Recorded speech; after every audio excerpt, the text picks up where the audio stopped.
Megan, you wanted to come in. I did. I wanted to just reflect on the conversation. I think on the one hand, it all sounds quite seamless and agreeable that we would have different coalitions of. I haven't noticed any agreement on this panel yet. Okay.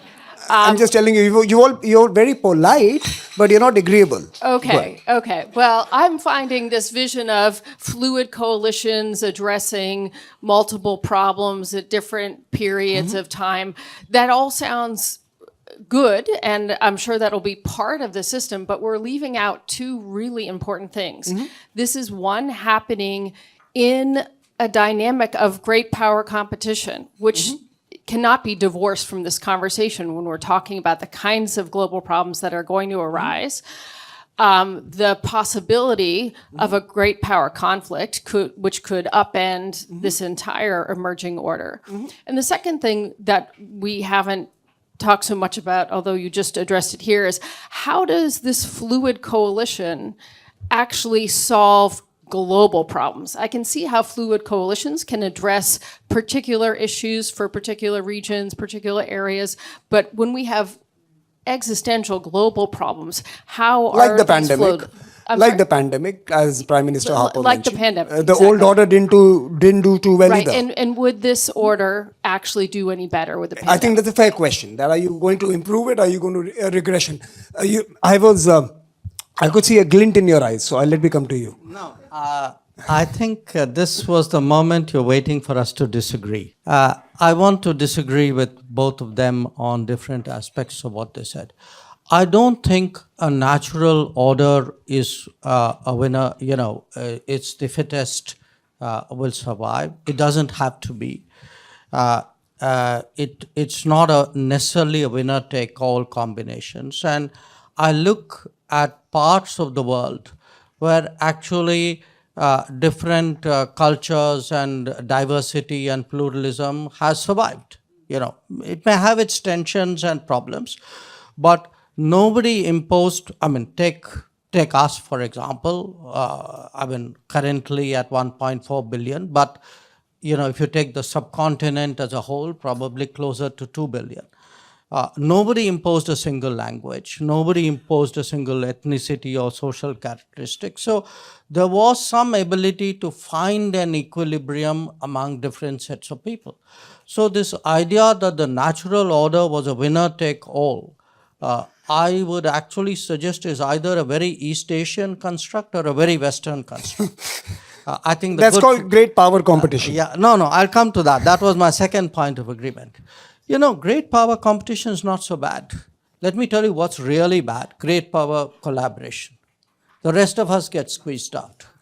So I think, it's important, especially for the rest of the world, that the big guys don't gang up on everybody else and settle problems over their heads. And that's happened to us. Not just us. I think it's happened to large parts of the world. So I think this is very healthy. If there are today differences in economics, in sociology, in political culture, in approach to international relations, we shouldn't pretend we agree when we don't. I think rest of us get to take positions somewhere in between, and the world is so much better off for it. Prime Minister Harper, you want to come in? I must admit, I'm sort of closer in view to. Do you want to change chairs? To our two lady friends on this. I do worry.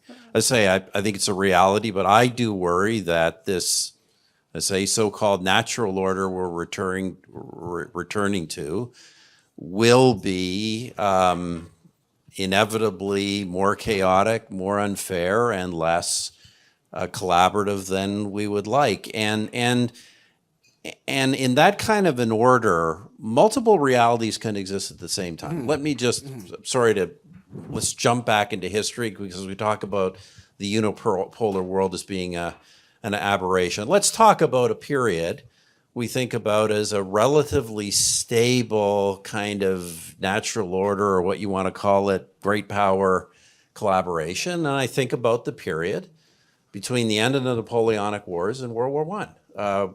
possible exception of the Franco-Prussian War, a period of where the major powers of the world largely avoided catastrophic conflict. On the other hand, the other reality was a period of the most comprehensive and probably rapacious colonialism in human history that went on at the same time. So I just think as we enter this world, we can't just assume that because power is becoming more diffuse, that it's becoming fair. You know, in the case of countries like Saudi Arabia, the Gulf states, tremendous economic wealth and vision they can bring to bear on a range of problems. India, important simply because of its size, but also other great attributes. And so countries like these, pushing themselves more into the dialogue in front of the table, getting different priorities addressed. But I think of the vast majority of Africa, which is utterly neglected by almost all major powers and all major institutions. So we're really going to have to, if we really want this kind of more complex order to be fair and collaborative, we're going to have to make real efforts to make it so. Prince Faisal. Yeah, I mean, I think one thing that history probably teaches us is nothing is perfect and nothing is entirely right or entirely wrong. And all systems have their deficiencies. It's up to us to make them work. So if we are moving into a multipolar order or a multi-fuse order, it will be a responsibility for all of us to make sure that it serves the interests of all. And that will be up to us. But the challenges of a unipolar order are significant, were already explained, so I won't have to go into them. And when it goes to something like Africa, as an example, I mean, Africa was very much ignored for the last 30, 40 years. But if you look at what we in the kingdom, for instance, are doing, and even what's happening between India and Africa, between the middle powers of the world and their outreach to Africa and their investment in Africa, it's quite significant. And we are coming at it, without the colonial baggage, but also without an agenda. Our agenda when we invest in Africa is to be successful with each other. And that's why, for instance, the kingdom is one of the largest investors in renewable energy in the African continent by far. Well beyond what all of those countries that have stated a strong commitment to tackling climate change have done. And when we had the Paris Agreement and this commitment to $100 billion never came up. We made a decision to do on a business basis what everybody failed to do, because we believe that a transition into this new energy future needs to be uniform and needs to be everywhere.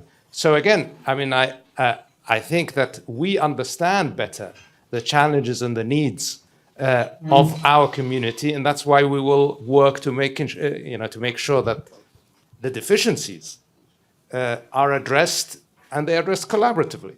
But the old order didn't work so well. That's just my